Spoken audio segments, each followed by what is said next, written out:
Go live with the pigs, you poor old woman! My daughter screamed with contempt as she threw me out of the house. My husband had died and she inherited the house along with $6 million. All I was left with was an old rundown cabin. Days later, what I found in that cabin would leave her speechless. I'm glad you're here. Stay with me until the end and tell me in the comments which city you're watching from. That way I'll know how far my story has reached. My name is Caroline, I'm 56 years old, and for 30 years I thought I knew my family. I believed love and loyalty meant something, until the day my husband Thomas Bennett died and I discovered how wrong I had been. The reading of the will took place in attorney Daniel Whitmore's office. An older man with glasses sliding down his nose, reading the documents in a slow, deliberate voice. I sat on a worn leather chair, my hands clasped tightly in my lap, trying to calm my nerves. Next to me sat my daughter Amanda, dressed in an elegant black suit, radiating a confidence I barely recognized. Her posture was stiff, almost haughty, and her eyes gleamed with anticipation. "Well," said Mr. Whitmore, clearing his throat, "I'll now proceed with the reading of the last wishes of Mr. Thomas Bennett." My heart pounded so hard I could barely hear. We had been married for 25 years. We had worked side by side to build a life, a home, a future. Naturally, I assumed everything would be divided fairly, or at least that the majority would go to me. After all, Amanda already had her own career as a lawyer and earned well. "To my beloved wife Caroline," read the lawyer in a steady tone, "I leave the cabin on Forest Trail Road in Colorado along with all its contents." I frowned in confusion. That cabin was an old, neglected structure Thomas had inherited from his father many years ago. We had never done anything with it because it needed too many repairs. "To my dear daughter Amanda," the lawyer continued, "I leave the family home on Liberty Avenue, all bank accounts, investments, and the total sum of $6 million. The world stopped. The house where I had lived for 25 years, the place where we had raised our daughter, everything we had built together, now belonged only to her. Amanda had received everything and I was left with a cabin that was falling apart. "There must be some mistake," I whispered. She turned her head toward me with a tight, empty smile. "There's no mistake, Mom. Dad knew exactly what he was doing." Mr. Whitmore looked at me with something like pity. "The terms are very clear, Mrs. Bennett. Your husband was very specific about his wishes." We left the office in silence. The April sun was so bright it hurt my eyes. On the drive back, Amanda didn't say a single word, but I could feel her satisfaction radiating from her like the heat from an oven.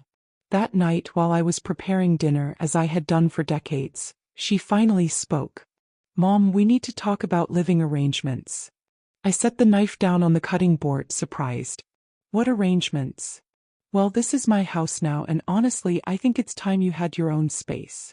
I looked at her, hoping it was some kind of cruel joke. "Amanda, this has been my home for 25 years. I built my life here with your father. Dad's gone," she said with a chill that froze my blood, "and this house is mine. You have the cabin now. The cabin has no electricity or running water. The roof is falling apart." She shrugged indifferently. "Then you'll have to fix it. I don't want this to get ugly. You have 1 week to pack your things." It felt like I'd been slapped. 1 week. I repeated, unable to believe it. 1 week, she confirmed with an icy smile. "Consider it a chance to be independent, Mom. You always said you wanted time for yourself." The following days were a blur of pain, anger, and confusion. I packed my personal belongings, family photos, and the clothes that fit into 2 suitcases. Amanda supervised everything like a hawk, making sure I didn't take anything she considered hers. "Not that," she said when I picked up the porcelain set that had belonged to my mother. "That came with the house. It was my mother's, Amanda. It should be mine." She turned away without answering. On the last day, as I loaded the suitcases into my old Nissan sedan, Amanda appeared at the door wearing a designer dress and jewelry I'd never seen before.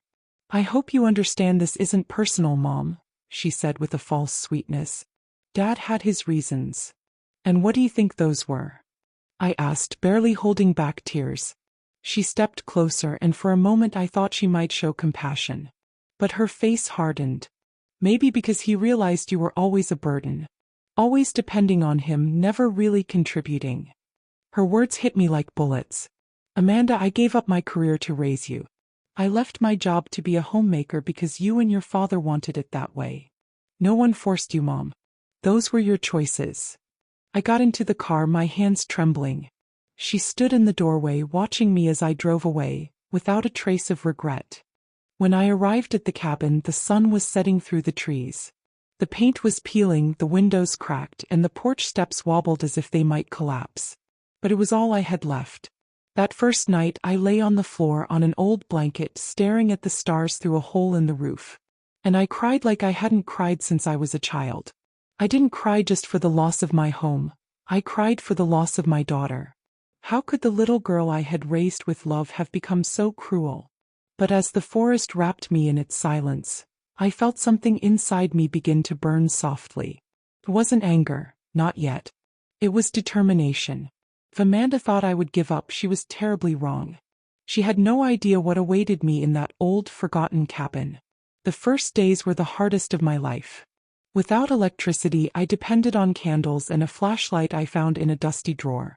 Without running water, I had to walk about half a mile to a ranch well, carrying buckets that seemed heavier with each passing day.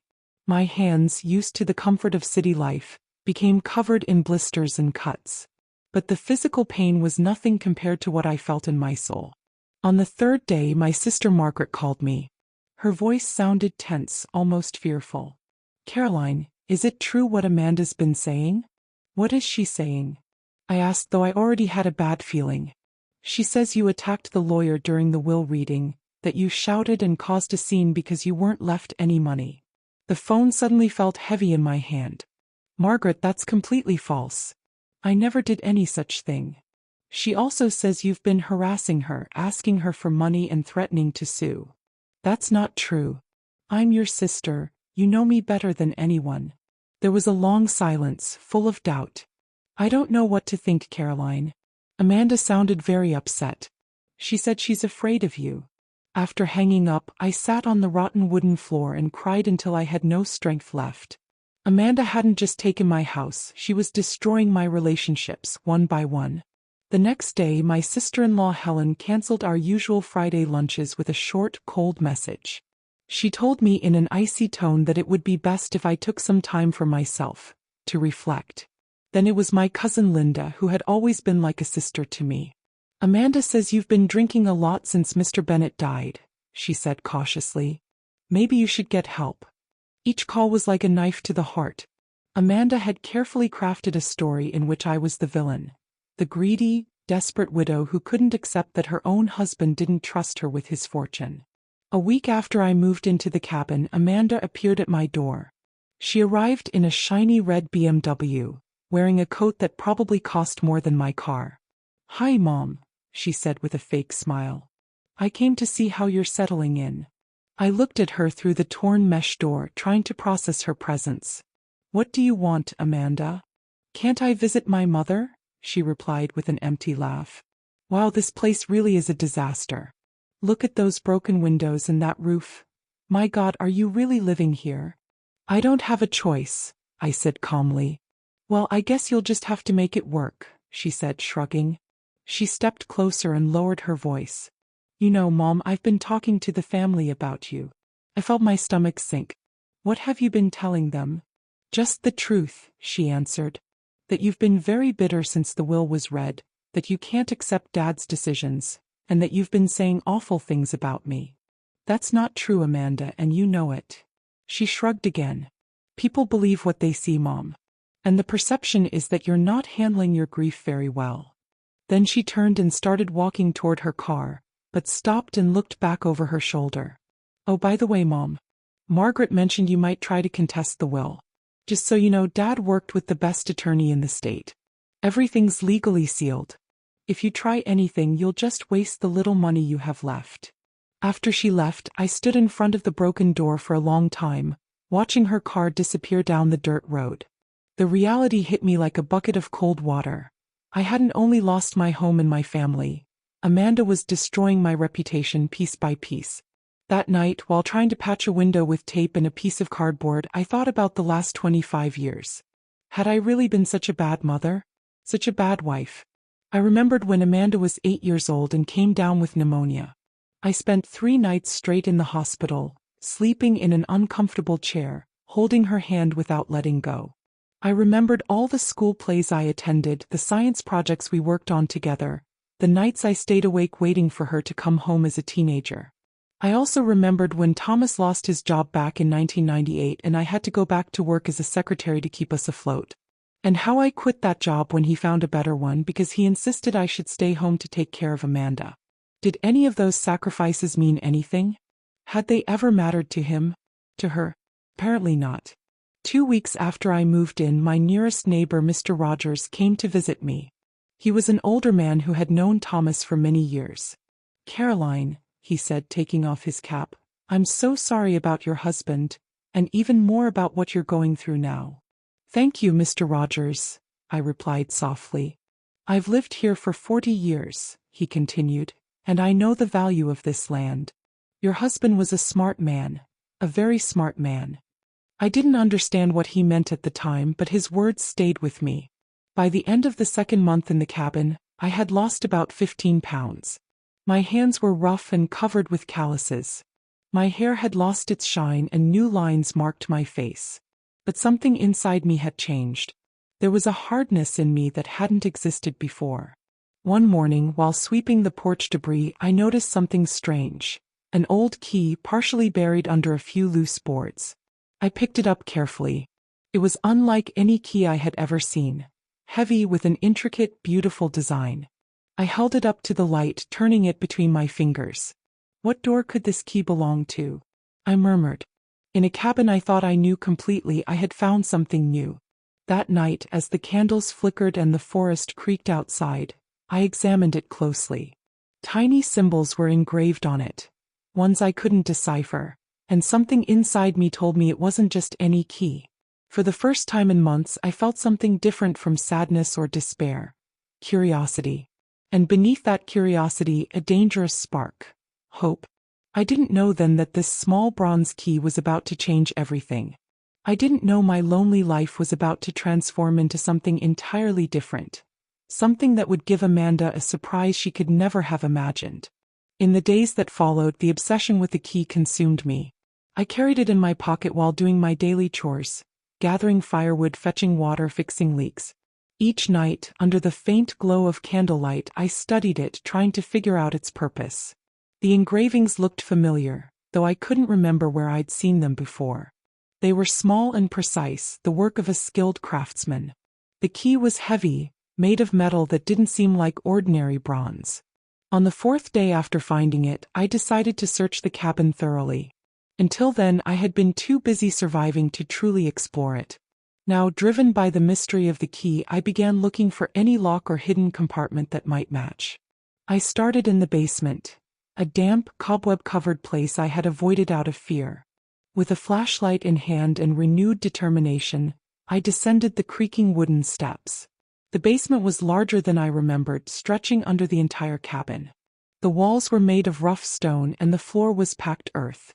In one corner sat a pile of dusty old boxes. In another, rusted tools hung from hooks. And then I saw it. A small metal door built into the far wall, almost hidden behind a shelf. My heart began to pound as I approached. The door had a tiny lock decorated with the same symbols I'd seen on the key. With trembling hands, I pulled the key from my pocket and inserted it into the lock. It fit perfectly. The mechanism turned with a soft click, and despite the many years it had likely been sealed, the door opened, revealing a small space, a sort of safe built into the wall. Inside was a thick manila envelope and a smaller metal box. I took them carefully and climbed the stairs, my heart racing between fear and anticipation.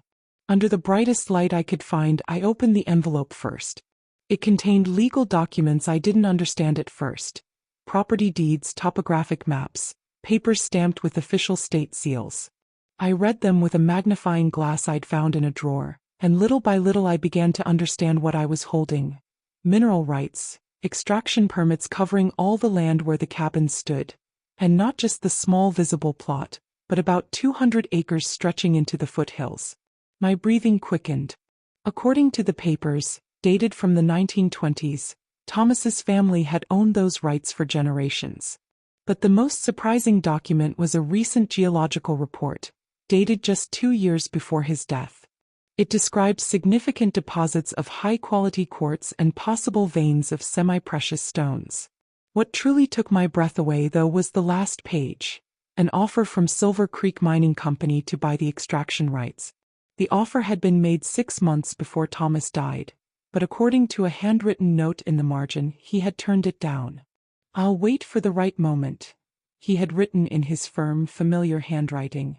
With shaking hands, I opened the smaller metal box. Inside was a sealed envelope with my name on it, written by Thomas. "My dear Caroline," it began. "If you're reading this, it means you found what I left for you. I hope Amanda hasn't been too cruel, but knowing her, she probably has." I had to stop for a moment to wipe away the tears falling onto the paper. "I know you must be wondering why I did things this way," the letter continued. "Why I gave the house and money to Amanda while leaving you this cabin that seems worthless. The answer is simple. I know you, Caroline." I read on, my heart tightening. "I know your strength, your resilience, your ability to survive and move forward even in the hardest circumstances. Amanda never had to fight for anything. We gave her everything on a silver platter, and it turned her into someone I barely recognize. Greedy, manipulative, and without compassion for others. If I had left everything to you directly, she would have found a way to take it from you, legally or not. But you, my love, you have something Amanda never will. True inner strength. I knew that if anyone could survive in that cabin long enough to discover this treasure, it would be you. Consider it one final test, one she would never have passed." My hands trembled as I kept reading. "The mineral rights to this land are worth far more than the house and money I left to Amanda. But more importantly, they represent your freedom, your independence, your chance to live the rest of your life on your own terms, without depending on anyone. There are more documents in the safe deposit box at the bank under your name. The box number is written on the back of this letter. Use it wisely. I loved you all the years we were together, Caroline. I'm sorry for putting you to the test in this way, but I knew you were strong enough to overcome it. Now live for both of us." At the end of the letter, there was a number written in blue ink, 247. I sat on the cabin floor for a long time, reading and rereading those words. Thomas had planned everything. The will that had seemed cruel and unfair was, in fact, his way of protecting me from Amanda, while giving me something she would never be able to touch. Yet between those lines there was something else, something that filled me with both love and sadness. He had known me so well that he knew I would survive this trial, and he knew Amanda well enough to predict that she would betray me. How long had he known that our daughter was capable of such cruelty? That night, for the first time in months, I didn't feel desperate or broken. I felt something I had forgotten. Power. Amanda thought she had destroyed me, that she had won, that she had finally rid herself of the mother she considered a burden. But she had no idea what she had really set in motion. She didn't know that her cruelty had been the very test Thomas wanted her to fail. The next morning, I drove to the First National Bank in Denver. The safe deposit box number 247 contained even more documents, recent geological reports and correspondence with 3 different mining companies, all interested in the extraction rights. The most recent offer, dated just a week before Thomas's death, was for $7 million. As I drove back to the cabin, I couldn't stop thinking about Amanda, probably sitting in the house that used to be mine, spending the money she believed was her great victory. She had no idea that her mother, the woman she had treated like garbage, had just become a millionaire. But it wasn't the time to reveal anything. First, I had to decide how to use this newfound power. One thing was certain. Amanda had terribly underestimated the woman who had raised her. The following days were a whirlwind of quiet research. I wouldn't act impulsively. Thomas had been meticulous in his planning, and I had to be just as careful. First, I contacted a different lawyer, someone from a nearby city, someone Amanda didn't know. Attorney James Hayes was an older man, a specialist in mineral rights and land transactions. When I showed him the documents, his eyes lit up with professional interest. "Mrs. Bennett," he said, adjusting his glasses. "This is extraordinary. Your husband had impeccable documentation." He reviewed the papers carefully. "These mineral rights are completely legitimate and separate from any other inheritance." "What exactly does that mean?" I asked. "It means that although your daughter inherited the house and the money, these rights belong solely to you. They are registered in your name and cannot be contested by anyone else." A wave of relief washed over me, so strong that I nearly cried. "And what about the offers from the mining companies?" I asked. Mr. Hayes smiled. "They're completely legitimate. In fact, I know 2 of these companies personally. Both have excellent reputations. But before you make any decisions, I recommend getting an independent geological evaluation. The value of semi-precious stones has increased significantly in recent years." Following his advice, I hired an independent geologist. Dr. Alan Pierce was a man in his 50s, with a gray beard and bright eyes that came alive whenever he talked about minerals. For 3 days I watched him roam my property with strange instruments, taking samples and measuring the terrain. While he worked, I maintained the appearance of an abandoned woman struggling to survive. But inside, a new strength was growing. I also began to observe Amanda closely. In a small Colorado town, news spread fast. At the post office, at the grocery store, everyone talked. "That Amanda is spending money like it'll never run out," said Mrs. Peterson, the neighbor, while waiting in line at the store. "Last month she bought 3 new cars. And she's planning a trip to Europe," her friend added. 2 months in the best hotels. It must be costing her a fortune. "My niece works at the downtown jewelry store," Mrs. Peterson chimed in. "She says Amanda's been there 4 times this month, buying necklaces and bracelets that cost more than my entire year's salary." I listened to those conversations with a mix of sadness and astonishment. Amanda was doing exactly what Thomas had predicted, spending recklessly without a thought for the future. A week later, Dr. Pierce handed me his report. He was smiling enthusiastically. "Mrs. Bennett, your land is a literal treasure. The quartz deposits are extensive and of excellent quality, but that's not the most exciting part." "What else did you find?" I asked anxiously. "Amethyst," he replied. "A lot of gem-quality amethyst, and something even better, green tourmaline. The samples I collected indicate significant deposits." I didn't know much about gemstones, but Dr. Pierce's expression said it all. This was good, very good. "What kind of value are we talking about?" I asked. "Conservatively," he said, "I'd estimate the extraction rights could be worth between $10 million and $15 million, perhaps even more if the tourmaline deposits are as extensive as I suspect." $15 million. Almost 3 times what Amanda had inherited.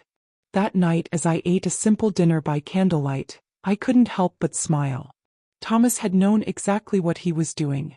He turned what looked like humiliation into my greatest victory. But my investigation didn't end there. From that moment on, I began to observe Amanda's activities more closely. I didn't do it out of resentment or revenge, but out of strategic curiosity. I wanted to understand her moves, anticipate them, and see how far she would go. One afternoon, while carrying out a few small transactions at the First National Bank of Denver, I overheard a conversation that caught my full attention. Amanda was at the counter next to mine, and her voice, as always, was louder than necessary. "I need to transfer another $50,000 to my investment account," she told the teller impatiently. "And I also want information about loans against my inheritance. I have some big expenses coming up." Loans against her inheritance. That meant she was already spending more than she actually had. I waited a few minutes after she left before approaching the same teller. He was a thin young man with a kind face and the nervous expression of someone still learning the job. "Excuse me," I said in a gentle maternal tone. "The woman who was just here, that was Amanda, wasn't it? I think she might be a relative of mine." Eager to be helpful, he answered immediately. "Oh yes, Mrs. Amanda. She's been coming in a lot lately, making tons of transactions." He tried to sound professional but lowered his voice as if sharing a secret. "I probably shouldn't say this, but between us, I've never seen anyone spend money so fast. She makes big withdrawals almost every day. That information was worth more than any figure. Amanda wasn't just wasting the money Thomas had left her. She was burning through it at an unsustainable pace. A few nights later, while reviewing Thomas's documents for the 100th time, I found something I had previously overlooked. A small note written in the margin of an old geological report. I recognized his unmistakable handwriting at once. Amanda has never had patience for the things that truly matter. She always seeks instant gratification. Caroline, on the other hand, knows the value of waiting for the right moment. I closed my eyes for a few seconds, letting his words sink deep. He had understood our daughter better than I ever had. He had seen her impulsiveness and turned it into her greatest weakness. The next day I decided to take a short trip into town. For weeks I hadn't left the property except for the essentials, but this time I had another purpose. I wanted to see with my own eyes how Amanda was managing her newfound fortune. I found her at the most exclusive clothing store in the area, trying on a coat that probably cost more than I had spent on clothes in the last 5 years. "What do you think of this one?" she asked the saleswoman, spinning in front of the mirror. "It's for my trip to Paris next month." "It looks gorgeous on you, Mrs. Amanda," the woman replied with a polite smile. "And we have shoes that match perfectly." From my hiding spot behind a rack of scarves, I watched her unnoticed. Her behavior said it all. She picked the most expensive items without even looking at the price tags, without asking the cost. She bought as if money were endless, as if it could fill the emptiness she carried inside. When she left the store with 3 large shopping bags, I followed her at a distance, blending in with the crowd. Her next stop was a travel agency, where she spent over an hour planning what seemed like an extravagant vacation. Then she entered a real estate office. Through the window, I saw her flipping through brochures for houses clearly far beyond her means, even with her inheritance. It was both sad and fascinating. Amanda behaved like someone who had won the lottery and had no idea how to manage the fortune life had handed her. She made impulsive choices that would inevitably lead her to financial ruin. That night, back at the cabin, I sat down to make some calculations. Based on what I had heard and observed, Amanda was spending about $50,000 a month. At that rate, the $6 million she had inherited would be gone in less than 10 years, not counting the interest she was surely accumulating on her loans. Thomas had been absolutely right. Amanda had no discipline, no prudence, no wisdom to manage real wealth. But I did. As the candles flickered and the forest whispered outside, I made a firm decision. The time had come to turn my mineral rights into reality, but I would do it on my own terms, patiently, at the right moment. Amanda would get her surprise, but first she would face her fall. 6 months after moving into the cabin, my life had changed in ways I could never have imagined. I sold the mineral rights to the most reputable mining company in the country, Silver Creek Mining Company, for $12 million, after a careful negotiation that also guaranteed me future royalties. But I kept my life simple, at least on the surface. I continued living in the cabin, though now it had electricity and running water discreetly installed. On the outside, the place still looked run down, exactly as Amanda expected it to be, but inside I had made subtle improvements that made it warm, comfortable, and truly mine. Attorney Hayes had structured everything so my money was protected and wisely invested. I had enough to live comfortably for the rest of my life, and more. But more important than the money was the feeling of control. For the first time in many years, I felt I had the power to make decisions about my own life. Meanwhile, I watched the predictable decline of Amanda's life unfold. My sources in town were becoming increasingly reliable. People had begun to look at me kindly, as a woman who had been the victim of her daughter's cruelty. What I heard matched what I had anticipated, though the speed of her downfall still surprised me. She sold 2 of the 3 cars she bought, Mrs. Peterson told me at the supermarket during one of our usual conversations. And she canceled that trip to Europe she had planned. "Really?" I asked, pretending to be surprised. "Yes. My sister-in-law works at the bank.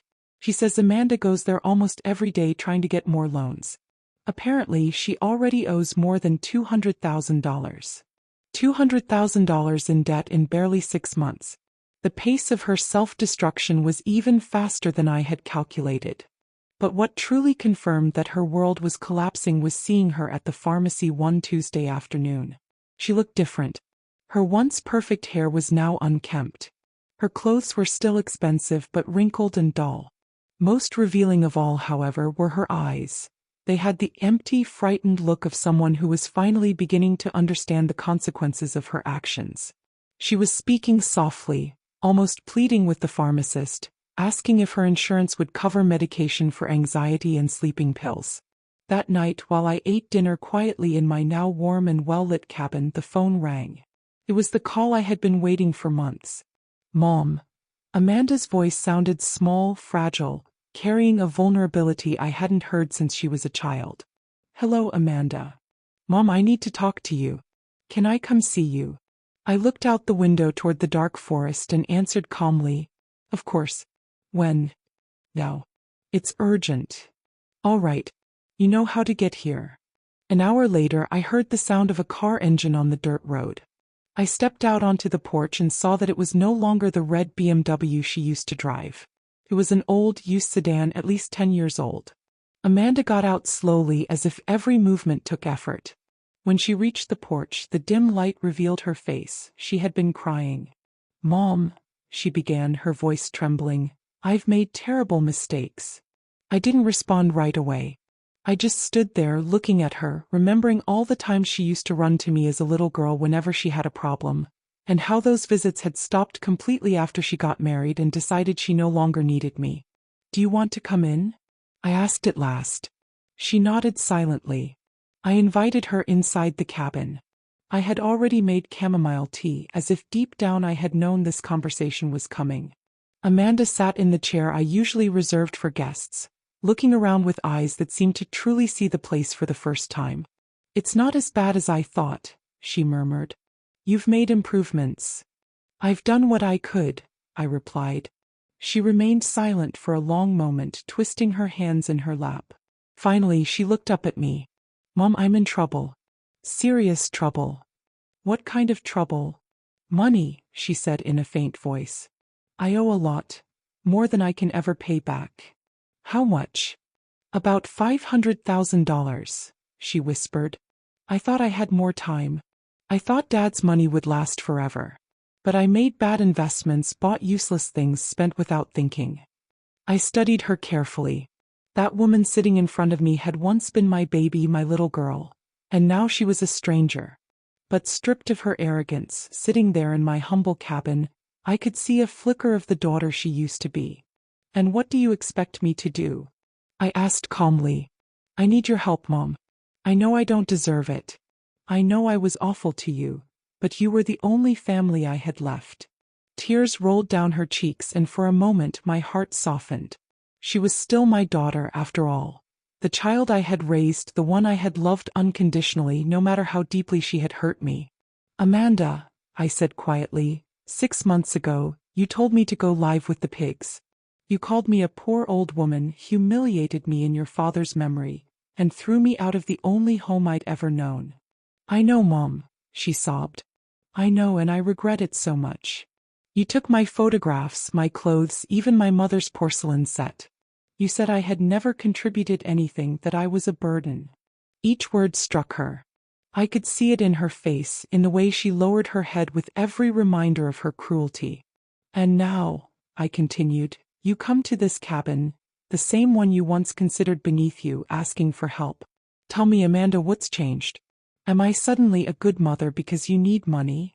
"No, Mom, it's not that," she said through tears. "I've realized what I did. I've had time to think, to understand how I treated the only person who ever loved me without conditions." Her words sounded sincere, and part of me wanted to believe her. But the other part, the one that had suffered in silence, humiliated and abandoned, remembered that pain too well. "Do you know what I've learned living here, Amanda?" I asked slowly. "I've learned that I can survive without you. I've learned that I don't need anyone's approval to have worth. And I've learned that sometimes the people who hurt us the most are the ones who deserve us the least. Mom, please, I'll pay you back. Once I fix my financial problems, I'll return everything I borrow, with interest." With what money will you pay me back, Amanda? I replied. From what I've heard, you've already spent almost your entire inheritance. What makes you think you can pay off a debt of $500,000? She said nothing. We both knew the answer. I stood up and walked to the window, looking out into the darkness of the forest. For months, I had imagined this moment, had fantasized about seeing her on her knees, begging for help. In my mind, I was always harsh, merciless, giving her a taste of her own medicine. But seeing her there, broken and desperate, my emotions were far more complicated than I had expected. Mom, her voice was pleading. I know I have no right to ask you for anything, but if I don't get that money, I'll lose everything. The house, my office, my entire life. I turned to face her. And why should that matter to me, Amanda? When you had everything and I had nothing, did you care how I was doing? No, she whispered. And I hate myself for it. The moment of truth had come. I had to decide what kind of person I wanted to be. I could be like she had been with me, cruel, insensitive, vindictive, or I could be the woman Thomas had believed I was, strong but also capable of showing mercy when it was deserved. Amanda, I said at last, I'm going to make you an offer. Just one. Her eyes widened with desperate hope. I'll help you pay your debts, but not as a gift. It will be a loan with very clear conditions. Whatever you want, Mom. I'll agree to anything. I smiled, but it wasn't a warm smile. You haven't heard the terms yet. I sat across from her, watching her face tighten as she waited for my words. For months, I had imagined this moment, and now that it was here, I felt an unexpected calm, deep, almost liberating. I'll lend you $500,000 to cover your debts and give you a small margin to start over. Mom, that's more than I expected. I raised my hand to stop her. I'm not finished. The loan will have an annual interest rate of 5%, to be repaid over 10 years. That's more generous than any bank. She nodded quickly. I accept. Of course I accept. But there are more conditions, I continued. For the next 5 years you'll work for me. You'll come every Saturday and help with whatever I need. Maintenance, cleaning, anything. No complaints, no excuses. I watched her face change, but she nodded. All right. And one more thing, I added. Every time you come, you'll speak to me with respect. No sarcasm, no humiliation. You'll treat me as the mother I've always been, not as the burden you decided I was. Yes, Mom. And finally, I said, standing and walking to the desk, I want you to write a letter, a complete apology for everything you did to me. Not for me, but for yourself. I want you to read it out loud in front of the whole family at the next Christmas dinner. Amanda turned pale. Mom, that would be humiliating. Humiliating. I repeated. You think it's humiliating to apologize for humiliating your own mother? For throwing me out of my house and filling everyone's ears with lies about me? She lowered her gaze, ashamed. You're right. I'll do it. Good. Then we have a deal. The next day I transferred the money to her. Seeing her relief as she paid off her debts gave me a strange satisfaction. Not because I was helping her, but because I finally held the power. The first Saturday she came to work, she arrived wearing jeans and an old t-shirt, something I hadn't seen her in for decades. Without her expensive clothes or usual arrogance, she looked like the daughter I once knew. What do you want me to do? She asked in a respectful tone that sounded unfamiliar. Start by cleaning the shed in the back, I told her. I'm reorganizing a few things. We worked in silence for almost an hour. I could see the physical work was hard for her. Her delicate hands weren't used to it, but she didn't complain. Mom, she said at last as we moved some old boxes, can I ask you something? Of course. How did you get the money to lend me? I don't understand how you could have saved so much while being, she hesitated, poor. Poor, I finished for her. Amanda blushed. I didn't mean it that way. I smiled, this time without bitterness. Amanda, there are many things about me you never knew, many things you never cared to ask. That afternoon after she left, I sat on the renovated porch with a cup of chamomile tea in my hands, watching the forest that I now knew hid my fortune. The trees swayed gently in the wind, and for the first time in a long while, I felt completely at peace. The months that followed turned into a steady routine. Amanda came every Saturday, worked without complaint, and little by little we began to have real conversations. They were no longer the cold, superficial exchanges of the last few years. They were honest talks. We spoke about life, about mistakes, about what truly matters when your world falls apart. One autumn Saturday, while we were raking dry leaves in the yard, she asked me a direct question that caught me off guard. "Will you ever really forgive me, Mom?" I stopped and leaned on the rake. "Amanda, forgiveness isn't something I give or deny like a reward. Forgiveness happens when I see real change." "And have you seen it?" she asked. "Have you seen real change?" I looked at her. I saw a 40-year-old woman who had been forced to relearn humility in the hardest possible way.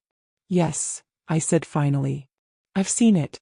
But more important than what I see is that you've seen it too." She nodded and wiped away a tear with the back of her hand. "I'm so ashamed of the person I was." "Don't be ashamed of your past, Amanda," I told her gently. "Use it to be better in the future." Christmas came, bringing with it the first family gathering since the day I had been thrown out of my own home. Amanda kept her promise. She wrote a full letter, asking forgiveness not only from me but from the entire family for all the lies she had told about me. When she read the letter aloud in my sister Margaret's living room, with everyone gathered there, no one said a word. The room fell into complete silence. I saw tearful eyes among my relatives, people who had turned their backs on me because they believed the stories Amanda had spread. "Mom," she finished, looking directly at me, "I don't deserve your forgiveness, but I hope that someday I can earn it." After dinner, Margaret came up to me with tears of regret in her eyes. "Caroline, I can't believe we were so naive. We should have known you better." "People believe what they want to believe," I replied without anger. "What matters is that now everyone knows the truth." That spring, exactly 1 year after finding the hidden key in the cabin, I made an important decision. It was time to reveal my true situation, but I would do it my own way. I bought a beautiful house high in the foothills near Denver, overlooking the Denver Valley where I had grown up. It wasn't a showy mansion, but it was elegant, comfortable, and most importantly, completely mine. The following Saturday, when Amanda arrived as usual to work and found the cabin empty, with a note giving her my new address, the shock was evident. "Mom," she said, stepping inside and looking around with wide eyes, "what is all this?" "This is my home," I replied calmly. "My real home." "But how?" she stammered. "And the money you lent me? Your financial situation? I thought you were barely getting by." I smiled and invited her into the spacious kitchen, where I already had chamomile tea waiting. "Amanda, do you remember that cabin you said was worthless?" "Yes." "Well, it turns out your father knew something neither of us did at the beginning. That land had mineral rights. Very valuable ones. Extremely valuable."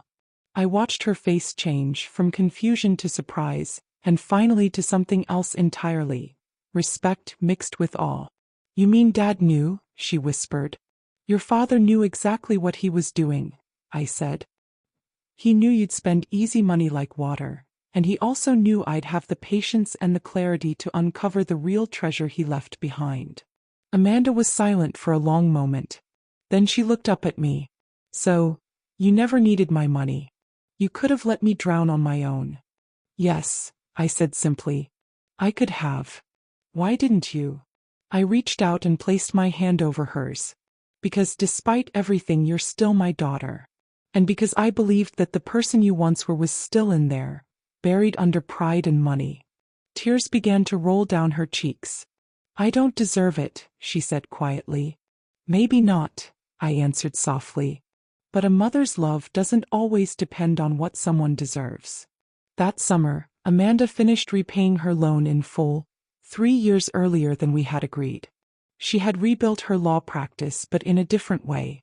She was no longer the arrogant, self-promoting attorney she once was. Now she dedicates herself to helping families in financial crisis, making sure they didn't end up destroyed by debt. She said it was her way of giving something back. "Mom," she said one Saturday as we worked together in my new garden, "do you ever wonder what would have happened if Dad had divided everything equally from the start?" I thought about her question as I planted roses along the driveway. I think your father knew us better than we knew ourselves, I said finally. He knew I needed to learn that I could survive on my own. And he knew you needed to learn that money without wisdom means nothing. And do you think we actually learned? She asked. I looked at my daughter. She was no longer the cold, cruel woman who had thrown me out of my own home like trash. She was someone different now, someone who had been forced to swallow her pride, face the consequences, and the hard way learn humility and gratitude. I also thought about myself, about the broken woman who had been forced out of her home with 2 suitcases, and the woman who now stood on her own land with her own house, her own money, and her own peace. Yes, I said, smiling as the golden light of evening fell across the garden. I think in the end we did learn. That night I sat on the terrace watching the lights of the valley below, thinking about everything that had happened in that strange, difficult year. I had lost a family that took me for granted, and gained the respect of a daughter who had finally learned to value me. My phone rang, breaking the silence. It was Amanda. Mom, I just wanted to say good night. And thank you. Thank you for what? I asked. For not giving up on me. For seeing something in me that I couldn't see myself. When I hung up, I sat there listening to the night, feeling more complete than I had in many years. Thomas had been right. I was stronger than anyone had ever imagined, even stronger than I believed myself to be. And sometimes the greatest victories aren't about getting what you want. Sometimes victory is discovering that you've always had within you everything you need to be happy. If this story touched your heart and you want to help us keep sharing stories like this, click this super thanks button. It's the little heart with the $sign below the video. Every time you do, you help us create stories that inspire and remind us of the value of dignity. Thank you for staying with us until the end of this story. Tell us in the comments which moment moved you the most. Subscribe and turn on the notification bell so you don't miss our upcoming stories. Give this video a like if you believe in the invisible strength of dignity and family. And before you go, watch the story that appears here on the screen. We're sure it will make you think and touch your heart as well.